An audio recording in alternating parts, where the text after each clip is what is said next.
Good morning, good afternoon, good evening, and good night.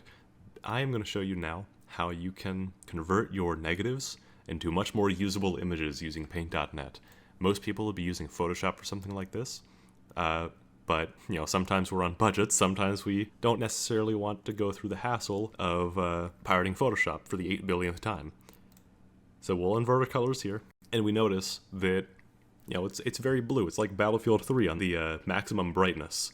Now, what we have noticed is that this strip right here is part of the film. This is the border. This is part of the emulsion that would not have been hit by light. That's important because that also means it should be black. So what we'll do is we'll take our color picker right here and we will pick any value here.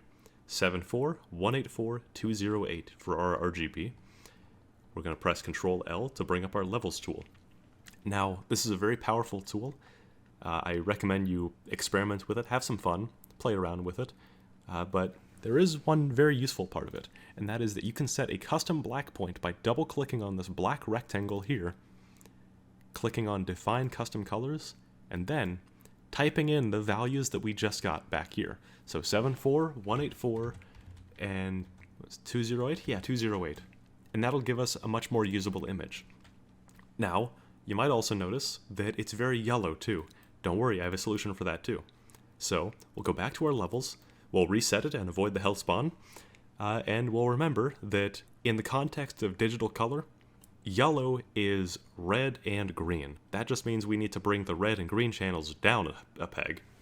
So we'll disable the blue channel for our manipulation here. We'll go to our output slider. We'll drag this midpoint down a little bit. And there we go.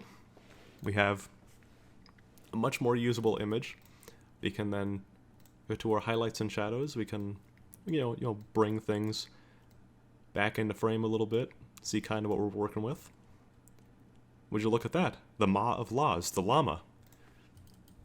We can crop this now. And there we go. We have a perfect image. And I did that in less than 3 minutes.